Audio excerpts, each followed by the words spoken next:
It was one of those quiet mornings when the world feels still and everything finally makes sense. The sun slid through the clouds, warming the cracked driveway as Jake turned the corner in his newly restored blue Camaro. He had spent 2 long years bringing that car back to life, scraping rust, replacing bolts, and chasing parts from every junkyard he could find. Today was supposed to be his victory lap.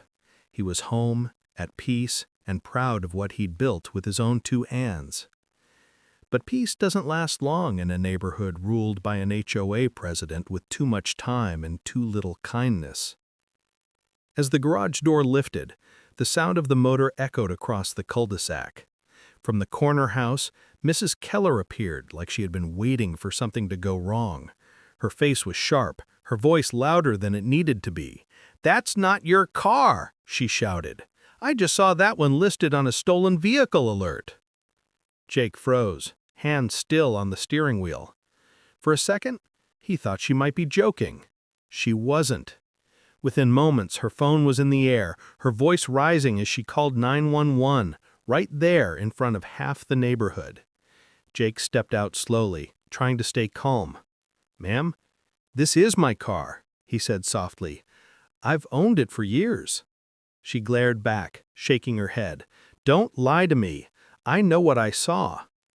Minutes later, 2 police cruisers rolled up, lights flashing across the quiet street. Neighbors peeked through blinds. A kid stopped pedaling his bike. Everything slowed. Jake took a deep breath. He didn't shout. He didn't argue.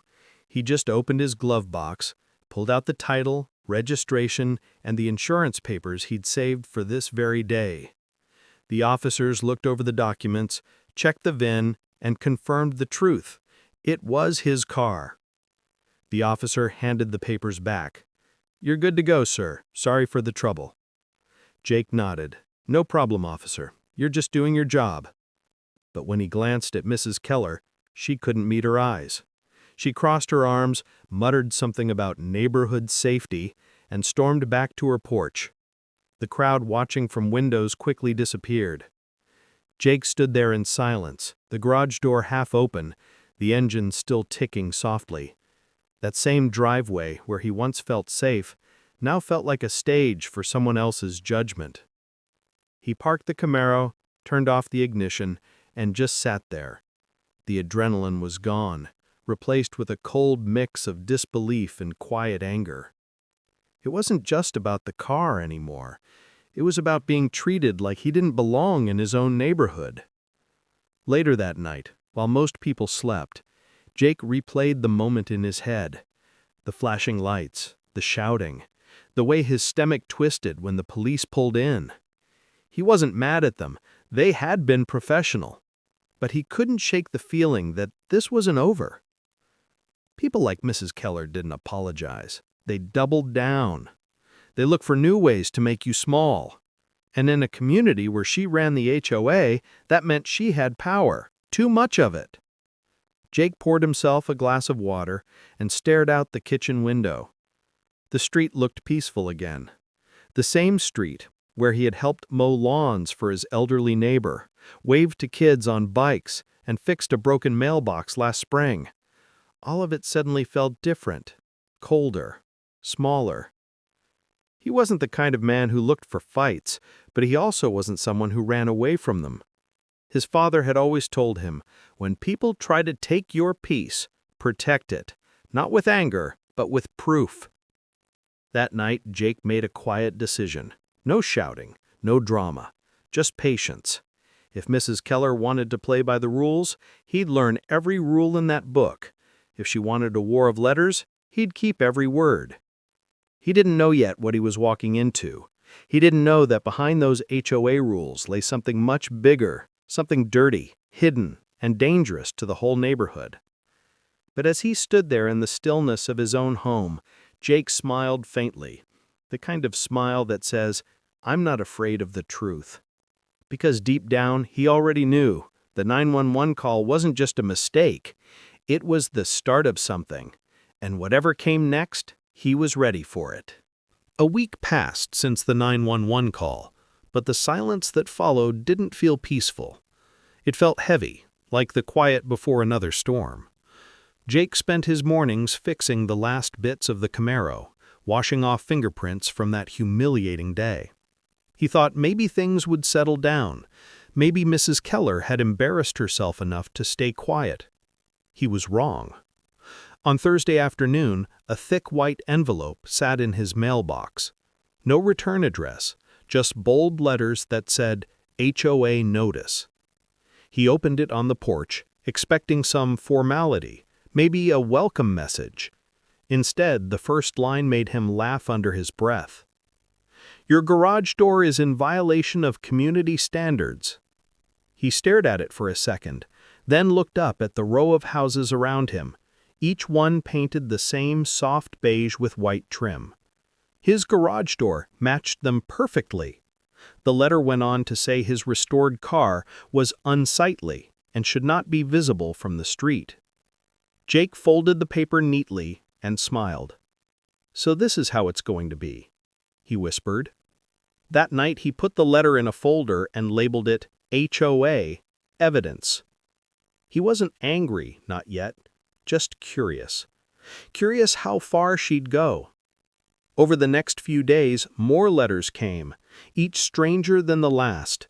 One said his mailbox was 1 inch too tall. Another fined him for a non-compliant lawn ornament, though all he had was a small bird feeder. It was almost funny. Almost. Neighbors started whispering when they saw him. Not out of fear, out of recognition. One woman, watering her plants, leaned in close and murmured, "She's done it to all of us." Jake raised an eyebrow. "Mrs. Keller?" The woman nodded quickly, like she shouldn't be seen talking. "She fined me for my porch light being too bright, said it disturbed her sleep. She looked up and smiled sadly. We just pay now, it's easier." Jake thanked her and walked away, his mind spinning. He started paying closer attention. He noticed small cracks in perfect lawns, shutters needing paint, driveways with stains. Things Mrs. Keller ignored for others but fined him for. There was no consistency, only control. Each notice, each accusation went into the folder. By the end of the month, it was an inch thick. Jake realized this wasn't about a garage door. It was about power, the kind some people wear like armor. At the next HOA meeting, he decided to show up quietly. The community hall smelled like old coffee and dust. Folding chairs faced a small stage where Mrs. Keller sat, polished and proud with her binder of rules. Her smile never reached her eyes. When Jake walked in, the room went still for a second. She cleared her throat and began the meeting, reading off fines and reminders, like a queen listing her subjects' crimes. Certain homeowners, she said, without naming names, have chosen to ignore the standards that keep our neighborhood beautiful. Jake sat still, pen in hand, writing down every word. She went on about unity, respect, and tradition, words that sounded noble but felt hollow. When the meeting ended, a few neighbors nodded at him, quick and nervous. They knew he'd become her new target. Later that night, Jake sat at his kitchen table, spreading out the letters in a line, each one a piece of her control. Each one proof that something darker was hiding behind the HOA logo. He opened his laptop and began searching state laws for homeowners associations, his eyes catching phrases like financial transparency and abuse of authority. It was all right there, buried in small print. The rules that were supposed to protect people, not punish them. He started a spreadsheet. Dates, fees, violations, neighbor names, exact rule citations. If she wanted a paper war, he'd build a fortress of proof. The next morning, another envelope arrived. Same heavy paper, same sharp tone. This one said, "You have 7 days to remove your vehicle or face further penalties." Jake folded it slowly and placed it in the folder. 7 days, he said softly. Let's see what happens in 7 days. When he looked outside, Mrs. Keller was walking her small white dog, her head held high. Their eyes met for the first time since the police came. She smiled politely, too politely. He smiled back. "Morning," he said, calm and easy. She paused, her smile fading just a little. "Morning," she replied, and walked away faster. Jake stood there for a long moment, the breeze moving across his lawn. For the first time, he didn't feel cornered. He felt prepared. Because while she was busy building walls of paper, he was quietly laying the foundation for something much stronger. Truth. And truth, he knew, doesn't need permission to stand. As the sun set, he opened his folder one last time, flipping through the stack of warnings and threats. The sound of paper rustling was strangely satisfying. He whispered to himself, "Keep talking, Mrs. Keller. Every word you write gets me closer." The streetlights flickered on, one by one, and the neighborhood slipped into darkness again. But in Jake's house, a different kind of light had just turned on. The kind that doesn't go out until justice is done. At first, Jake thought the worst was over. The letters had slowed, and the neighborhood looked peaceful again. The lawns were trimmed, flags waved lazily in the warm wind, and kids rode their bikes without a care. But peace in Willow Creek never lasted long.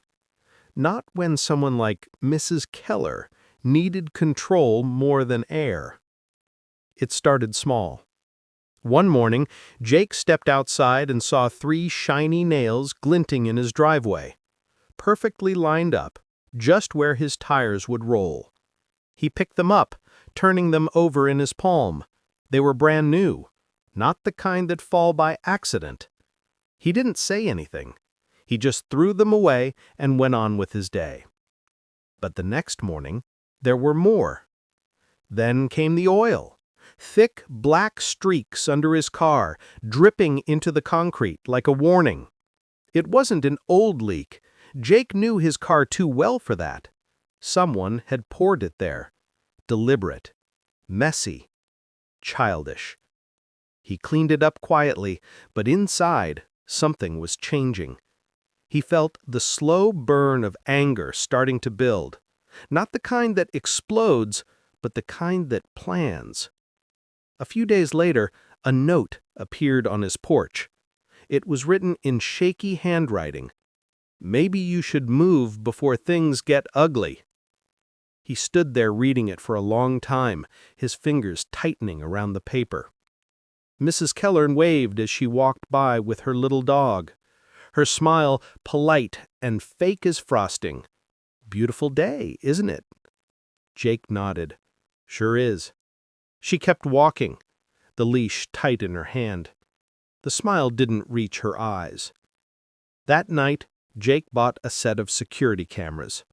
He installed them himself, one facing the driveway, another near the porch, and a third overlooking the side yard. If someone wanted to play games, he'd make sure every move was recorded. A week passed. More fines came from the HOA. $75 for unapproved garden decor. $150 for driveway stains. He didn't even bother responding anymore. He just filed each letter neatly in his growing evidence folder. Then one night, close to midnight, the cameras caught movement. A shadow crept near the driveway. He watched the feed from his phone, the screen glowing blue in the dark. The figure bent down near his car, looked around, and walked off toward the corner house. The face wasn't clear, but the build, the walk, the way the man adjusted his jacket, it all looked too familiar. Mrs. Keller's husband. Jake sat back in silence, heart steady. He could have called the police right then, but he didn't. Not yet. He needed more than suspicion. He needed proof. The next morning, he went for a walk. A few houses down, an older man named Robert was trimming his bushes. They'd barely spoken before, but Jake stopped to say hello. Crazy how quiet things get around here, Jake said. Robert gave a short laugh. Quiet's one word for it. Most folks just stop talking. Jake leaned on the fence. Because of Keller? The old man looked around before answering. We used to have block parties, you know, kids running around, neighbors grilling. Then she took over. Started fining people for everything. Trash cans, paint shades, even Christmas lights. 2 families moved out last year. Couldn't take it anymore. Jake nodded slowly. You ever fight it? Robert shook his head. Tried once. Got 3 letters in 1 week after that. The HOA said my fence was 2 inches too high. Jake smiled faintly. Guess it pays to measure twice. Robert chuckled, but his eyes looked tired. You seem like a smart guy, Jake. Keep your head down. She'll get bored eventually. But Jake wasn't planning on keeping his head down anymore. He was planning on keeping his eyes open. Over the next few days, he started talking to more neighbors. Quietly, casually.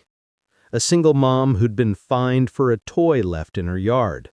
A retired couple whose HOA dues had gone missing. Every story painted the same picture: control, intimidation, fear.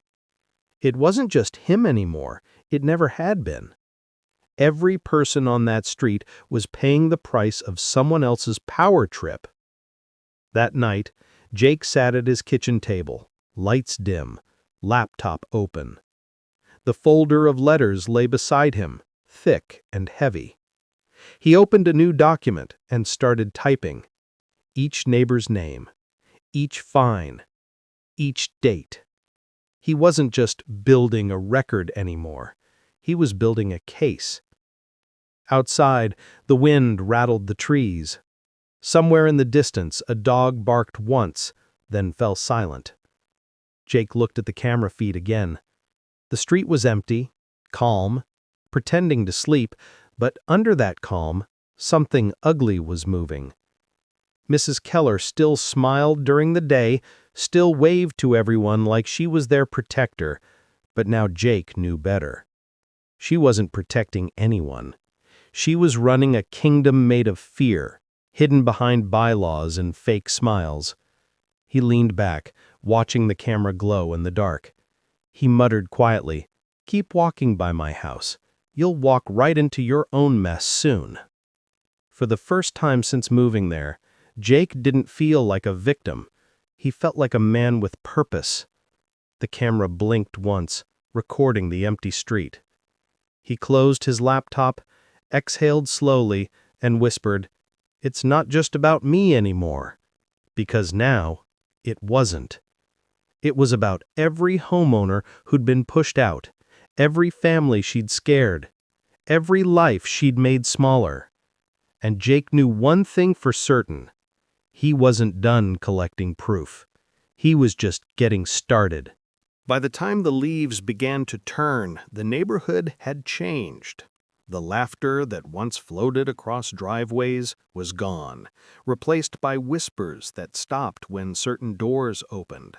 People didn't wave as much anymore, and when they did, it was with cautious eyes that darted toward Mrs. Keller's house. Jake had become the quiet center of it all, not by choice, but by calm persistence. His steady voice, his patience, the way he never snapped, it made people feel safe talking to him. He wasn't the loud type. He listened, and that was enough. It started with a knock on his door one Sunday afternoon. A woman from 3 houses down, nervously holding an envelope. "You don't know me," she said softly, "but I think what's happening to you happened to me too." She stepped inside, sat at his kitchen table, and laid out her HOA bills. Her voice shook as she spoke. "They charged me twice for the same fence repair, said it was a clerical mistake, but they never refunded me. I didn't want trouble, so I let it go." Jake flipped through her papers, running his finger over the matching check numbers. "You didn't imagine it," he said quietly. The next day, another neighbor called, then another. a retired man who'd lived there 20 years, a single mom trying to keep her house. Every story sounded the same. Extra charges, unexplained fees, threats of liens for small delays. And every story had the same name printed at the bottom: Mrs. Keller. Jake kept notes, carefully adding dates, amounts, and violations. He wasn't just hearing complaints anymore, he was collecting data.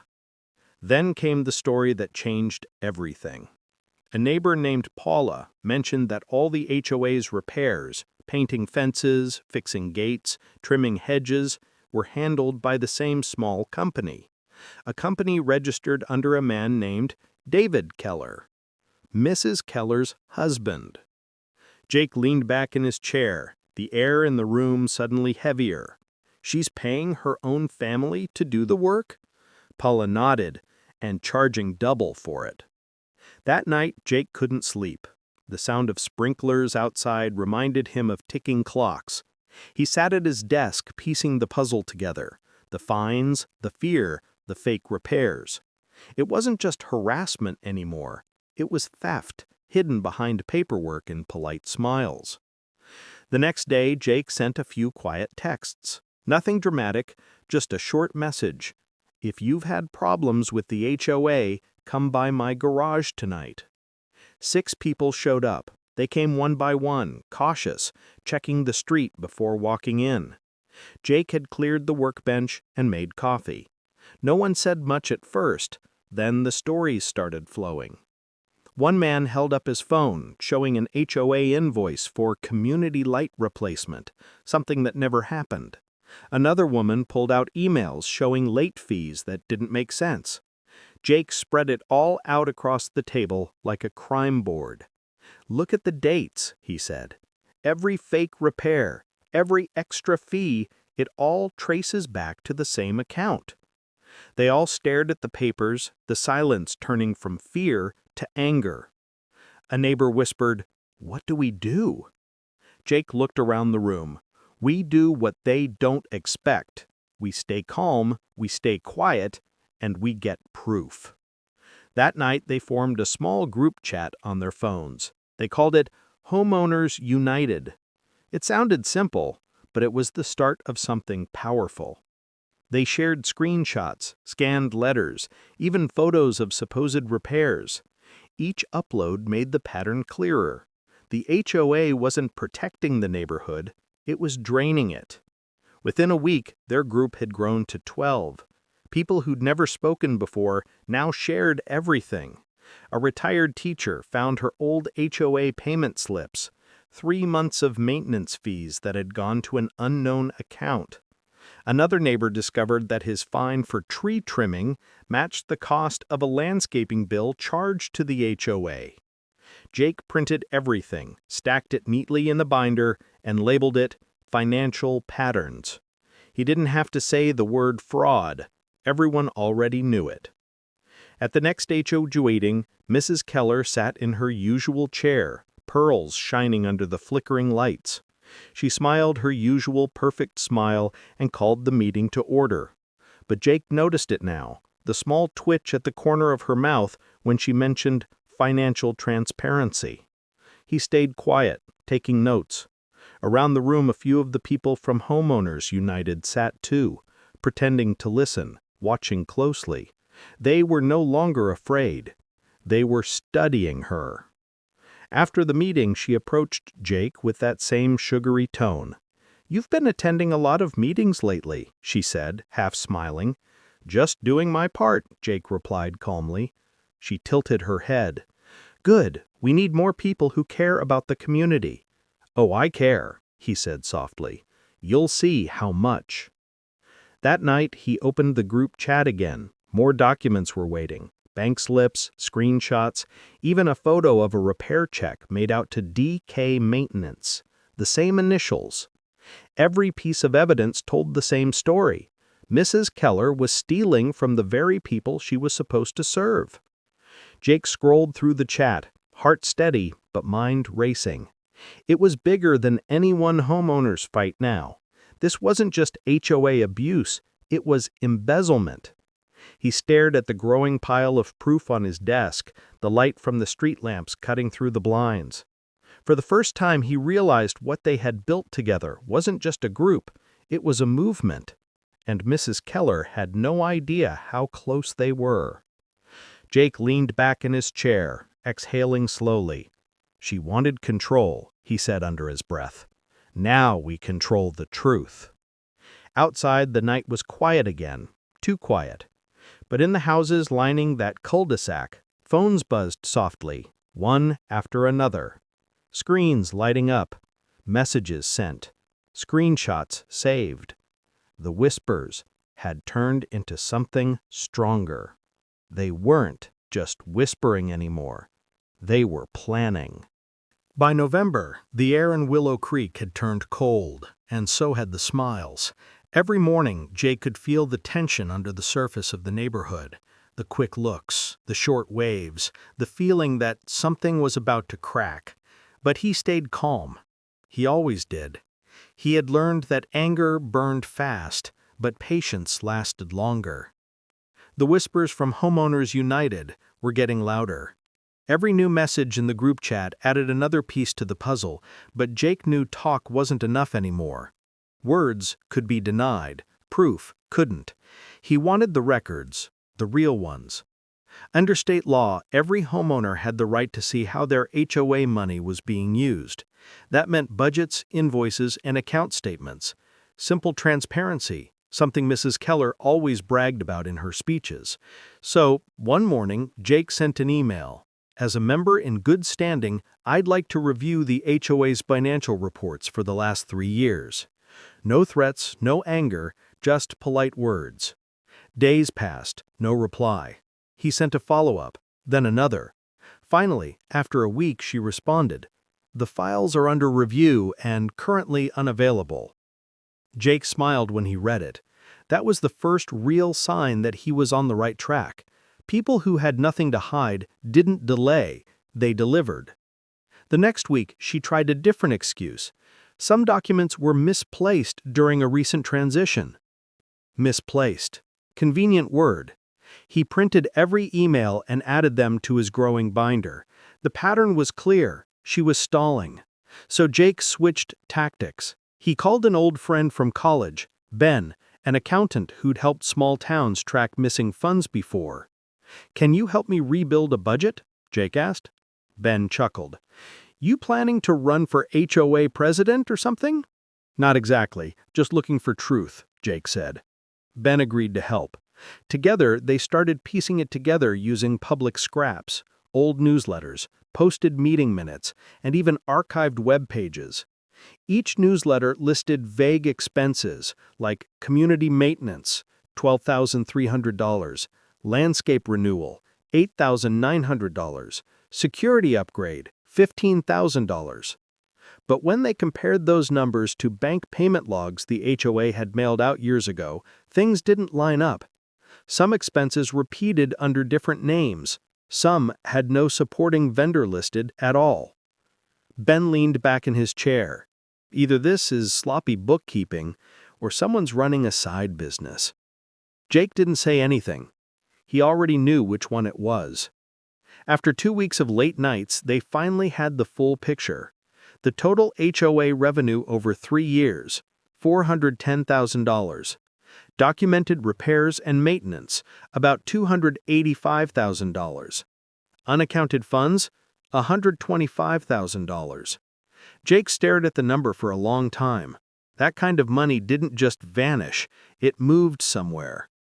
Ben scrolled through the spreadsheet, clicking on a payment line labeled DK Property Solutions. He said, "This vendor shows up a lot, almost every other month." Jake frowned. DK. David Keller. Ben's eyebrows lifted. "Her husband?" Jake nodded slowly. "Looks like it." They checked the business registry online. There it was, DK Property Solutions, registered to a post office box 2 towns over. Owner? David Keller. Jake's stomach turned, not from surprise, but from confirmation. Every suspicion was now fact. The same couple that fined people for mailbox paint was stealing from the entire community. Ben whistled low. "You could take this straight to the county." "Not yet," Jake said. "If we go too early, she'll bury everything. We need timing and witnesses." Ben nodded. "Then build your case." Jake spent the next week quietly tightening the net. He collected printed invoices from neighbors, compared dates, and highlighted duplicate charges. He saved screenshots from the HOA website before they could delete them. Every night he'd spread the papers across his kitchen table. The documents looked like a battlefield, columns of numbers, arrows connecting fake repairs, and red circles around every missing dollar. The deeper he went, the clearer it became. This wasn't just carelessness, it was a system, a scam built on trust, fear, and fake professionalism. And every lie they told was written down in their own handwriting. One evening, he saw Mrs. Keller outside, trimming her rose bushes with careful precision. She looked up, waved, and smiled sweetly. Jake waved back. "Beautiful garden," he said. "Thank you," she replied. "We do our best to keep things perfect around here." He smiled. "Perfection always costs something, doesn't it?" Her smile faltered for half a second, just long enough for him to see it. Then she turned away. That night, Jake added one more tab to his binder and wrote a new label in bold marker. Evidence: fraud. The folder was heavy now, almost too thick to close. Inside was the truth, the kind that could destroy her reputation, end her reign, and maybe even send someone to jail. But Jake didn't celebrate. He knew the next step mattered more than everything before it. The wrong move could tip her off. The right one could expose her forever. He looked at the binder, then out the window. Across the street, Mrs. Keller's porch light flicked on, as if she could sense someone watching. Jake whispered to himself, "You hid behind the rules. I'll use those same rules to bring you down." The wind picked up, rustling the papers on the table. One loose sheet fluttered onto the floor, landing face up, a fake invoice for emergency gate repair, billed to DK Property Solutions. Jake bent down, picked it up, and stared at it for a long moment. He smiled faintly. "You really shouldn't have signed your name, David." Outside, the night deepened, and the sound of crickets filled the air. The neighborhood slept under its perfect illusion of peace. But inside Jake's house, the real work had just begun. By the start of winter, the air in Willow Creek felt sharper, colder, more watchful. The leaves were gone, and so was the illusion of peace. Everyone felt the tension, but only Jake knew how close things were to breaking. Mrs. Keller had started to notice too.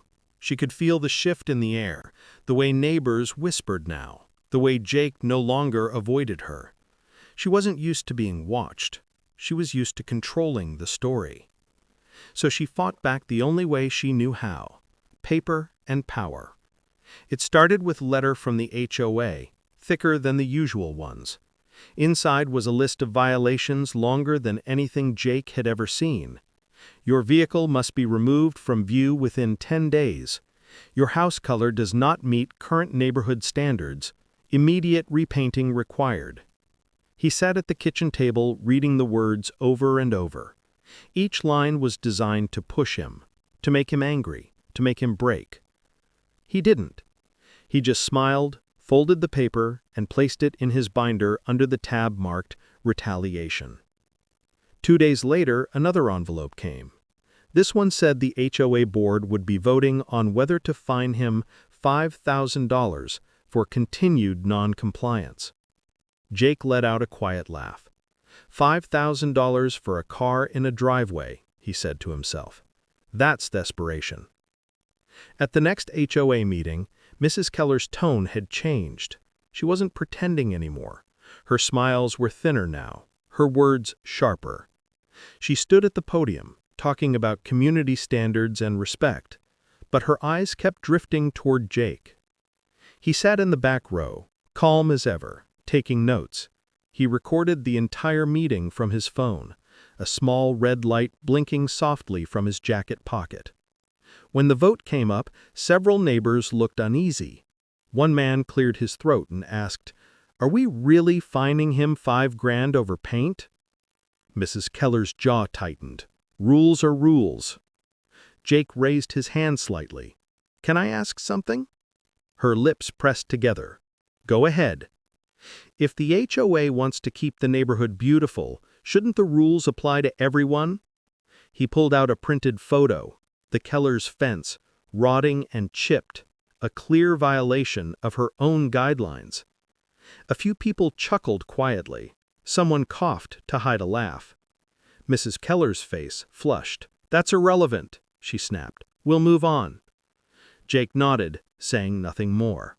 But he noticed something in that room shift. Fear was turning into doubt, doubt into courage. That night, the silence around his house felt heavy. The streetlights flickered, and the air smelled faintly of fresh paint. At first, he thought it was his imagination, but when he walked outside, his chest went still. Across the front of his garage, thick red paint dripped down the panels like blood. Someone had written one word in sloppy, angry strokes: "Move." He stood there for a long time, the cold air biting his skin. His hands didn't shake, he didn't curse. He just turned and went inside. He made a cup of coffee, sat down, and opened his laptop. He pulled up the camera feed from the night. There it was, 1:47 a.m. A figure walking across his lawn.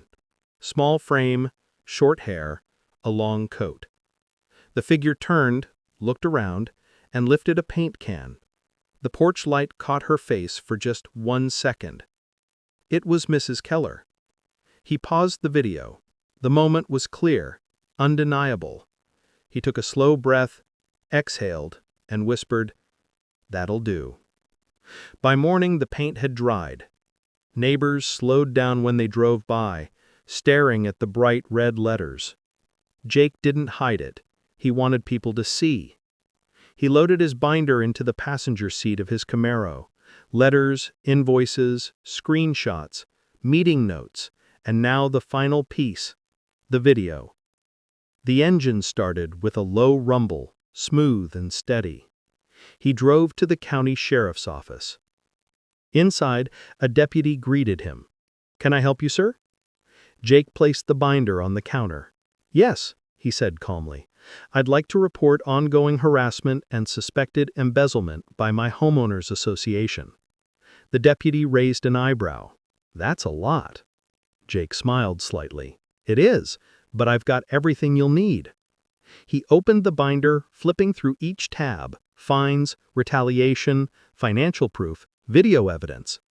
The deputy called for the sheriff. Within minutes, 2 officers were reviewing the footage, their eyes narrowing at the sight of Mrs. Keller with the paint can. "Is that your HOA president?" one asked. Jake nodded. "That's her." The sheriff leaned over the desk. "You've been documenting this for how long?" Jake said, "Since the day she called 911 on me. And I think it's time someone called her out." They made copies of everything: photos, letters, even the old newsletters. The sheriff told him they'd start an investigation. "You did the right thing keeping all this," he said. "Most folks don't." Jake smiled faintly. "My dad always said if someone's gonna lie about you, make sure you've got the truth in writing." When he stepped back outside, the sun was breaking through the clouds, the first one in days. The air felt lighter, like the neighborhood itself had been holding its breath. He drove home slowly, past houses that had watched everything unfold, past mailboxes that had carried too many warnings. The red paint still covered his garage, bold and ugly, but now it didn't bother him. It was evidence.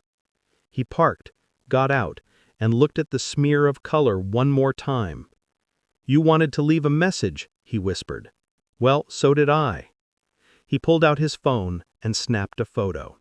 The same garage where it all started would now become the place where everything turned. Somewhere down the street, a door slammed.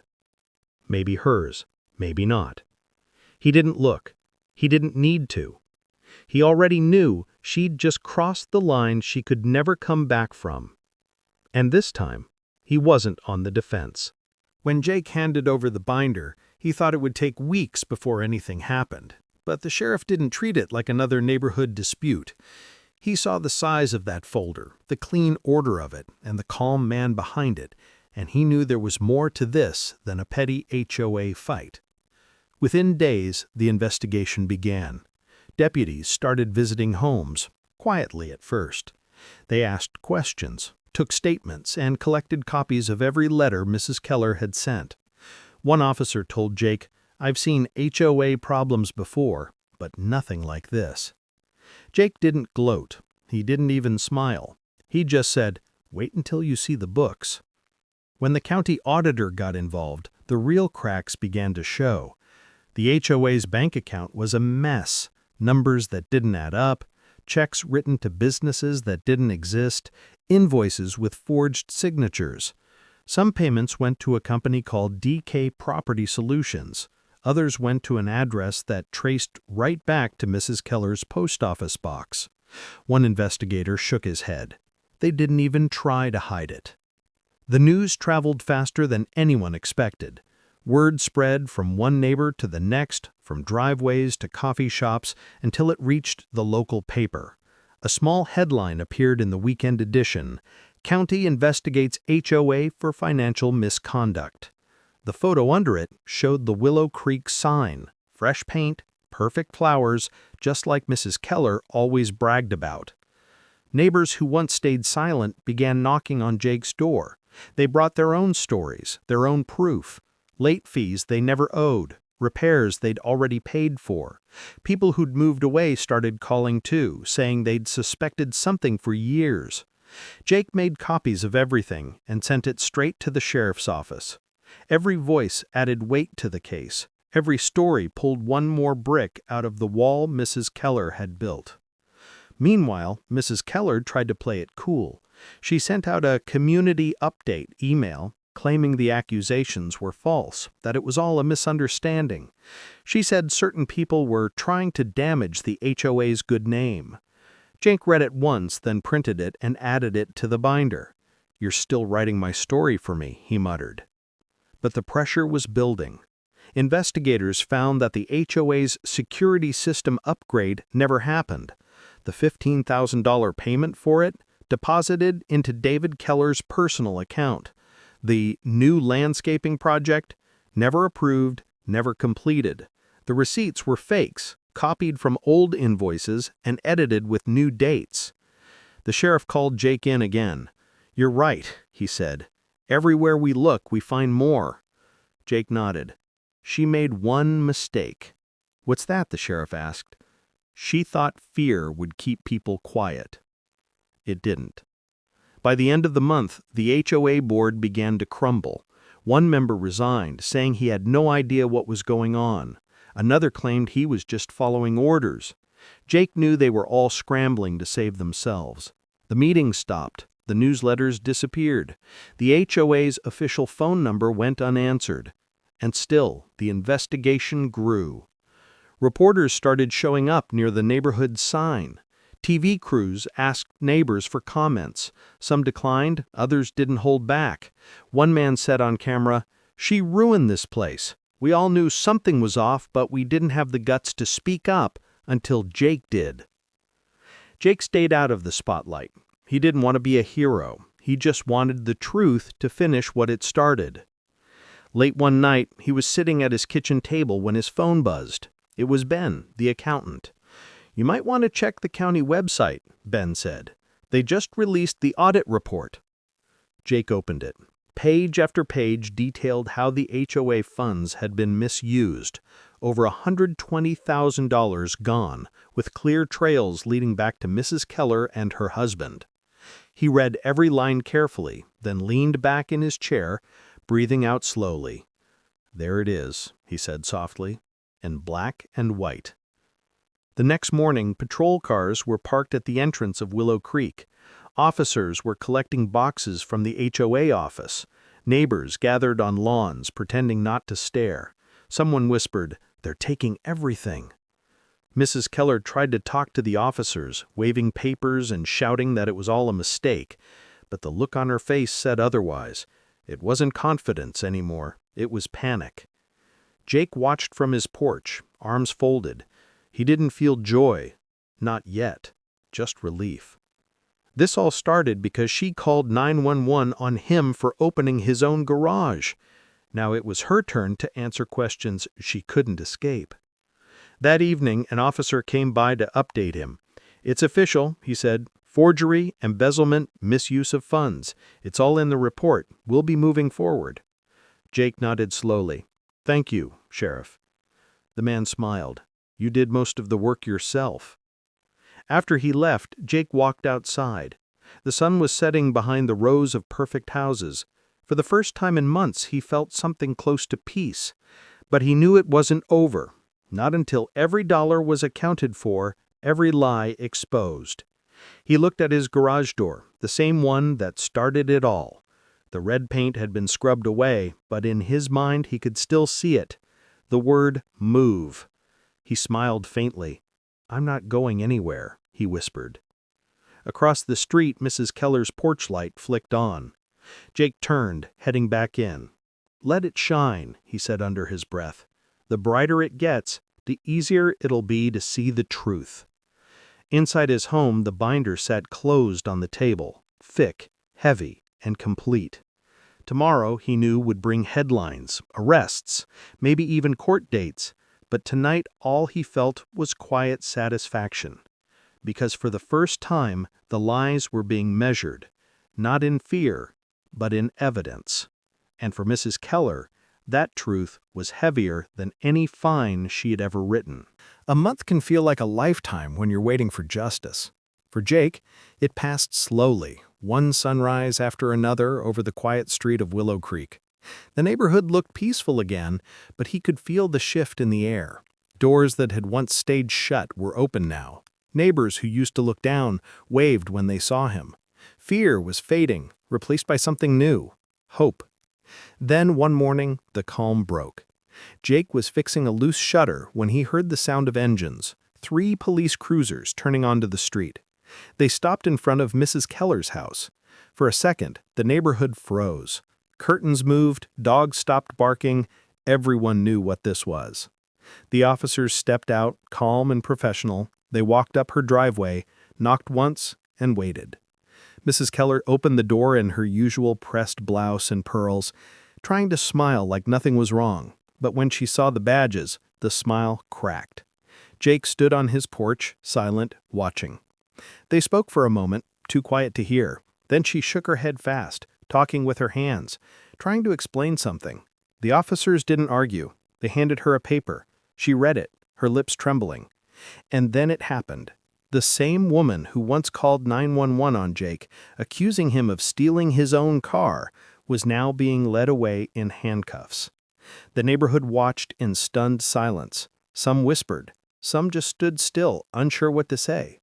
Jake didn't move. He didn't smile. He didn't gloat. He just stood there, arms folded, the same calm expression he'd worn since the beginning. The sound of the handcuffs clicked like punctuation at the end of a very long sentence. Mrs. Keller's husband tried to step forward, shouting something about mistakes, about how this wasn't fair. But one of the officers held up a hand. "Sir, please stand back." I could hear his voice shake. "You don't understand. She runs the HOA." The officer looked at him flatly. "Not anymore." As they guided her to the cruiser, Mrs. Keller turned her head. For a moment, their eyes met. There was no anger now, no arrogance, just disbelief. She opened her mouth as if to say something, but no words came. Jake nodded once, not cruelly, just enough to say, "I warned you." When the car doors closed, the neighborhood exhaled. A few people came out of their homes. A woman from down the street whispered, "They really arrested her?" Jake nodded. Fraud, forgery, misuse of funds. She covered her mouth. "My husband told me to stop paying the fees. I thought he was being paranoid." Another man walked over. "You did this, didn't you?" he said quietly. "You're the one who gave them proof." Jake looked at the ground. "I just kept records." The sheriff approached then, the same one who'd listened to Jake's story weeks before. He smiled as he walked up the driveway. "You kept your promise, Mr. Miller. You said you'd handle it calmly." Jake smiled faintly. Anger burns fast, paper lasts longer. The sheriff laughed. "That's a good one. You'd be surprised how few people understand that." He shook Jake's hand. "Because of you, we uncovered not just the missing funds, but a lot more. Forged signatures, duplicate invoices. She was stealing from almost everyone." Jake's expression didn't change. "It wasn't about money," he said. "It was about control. She liked telling people what they couldn't do. The money just made it easier to keep them scared." The sheriff nodded. "Well, she won't be controlling anyone anymore." After the cars left, the street stayed quiet for a long time. The wind rustled through the trees, carrying the faint smell of wet pavement. Jake walked down his driveway and stopped at the end, looking at the spot where the police cars had been. That's where it had all started. His garage, his car, her false 911 call. It all came full circle. He looked at the Camaro parked neatly inside, shining in the morning light. The same car that had made him a target now felt like a symbol of something bigger, proof that truth doesn't need to shout to be heard. A few neighbors came by to thank him. He just smiled and said, "Don't thank me. Just remember what happened when we stopped being afraid." Later that afternoon, as the sun dipped low, he sat on his porch with a cup of coffee. Across the street, Mrs. Keller's house looked smaller somehow, quieter, empty. The perfect roses she'd always trimmed were beginning to wilt. For the first time in months, Jake let himself breathe. It wasn't victory he felt. It was peace. He thought back to that first day, the flashing police lights, the humiliation, the anger. Back then, she had all the power. But now, the same system she'd used to control others had turned against her. He took a slow sip of coffee and smiled. "Guess the rules really do apply to everyone," he said softly. Down the street, a few kids rode their bikes again, laughing like nothing had ever happened. The sound made him smile wider. The neighborhood was finally coming back to life. As dusk settled, he stood, stretched, and turned to go inside. He paused for one last look at the quiet street. The place looked the same, but everything had changed. And for the first time, he realized this whole fight had never been about revenge. It was about balance, about proving that even in a small town, truth can find its way through cracks of fear and silence. He whispered to himself, "It's over." But somewhere deep down, he knew it wasn't just the end. It was the beginning of something better. Spring came early that year. The air felt lighter, like the neighborhood itself was finally exhaling after a long, bitter winter.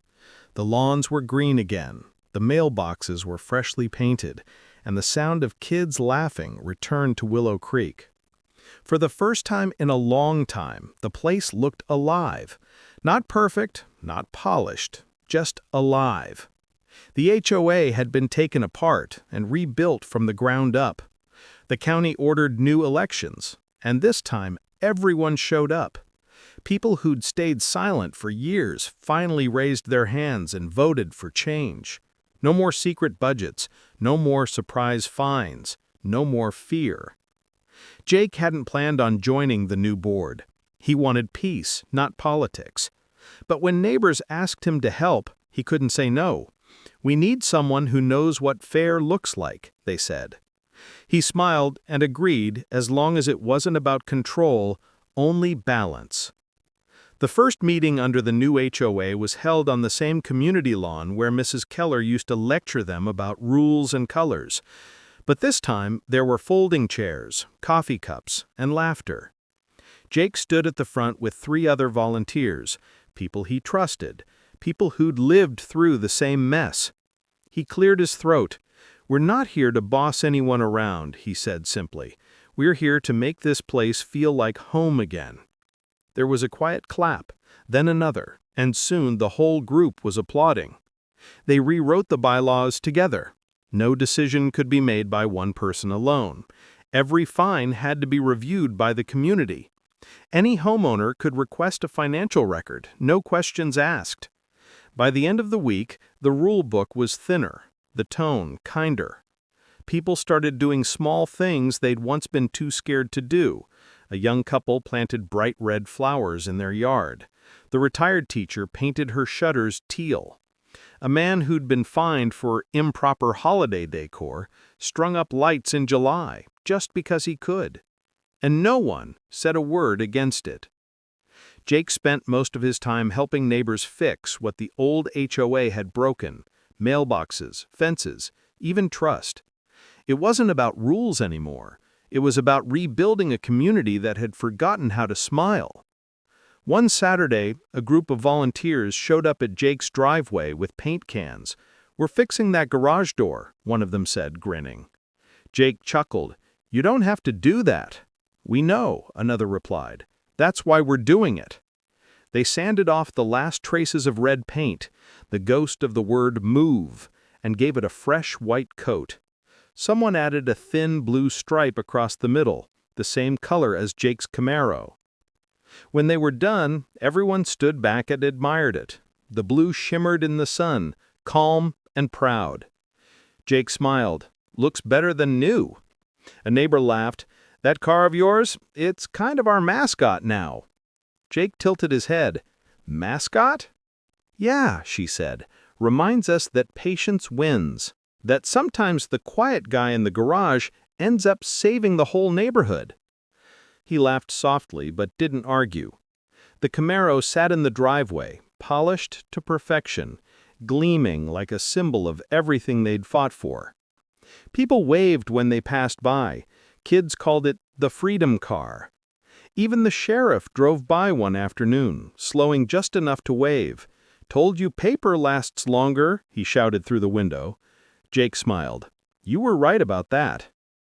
As the days passed, Willow Creek began to heal in small, quiet ways. People lingered on sidewalks again, chatting instead of rushing indoors. Neighbors helped each other fix sprinklers, share tools, or swap recipes. For the first time in years, no one looked over their shoulder in fear of a letter or fine. Jake noticed something else, too. His own heart had softened. The anger, the frustration, it was gone. What replaced it was a kind of peace that came from knowing he hadn't just cleared his name, he'd cleared the air for everyone.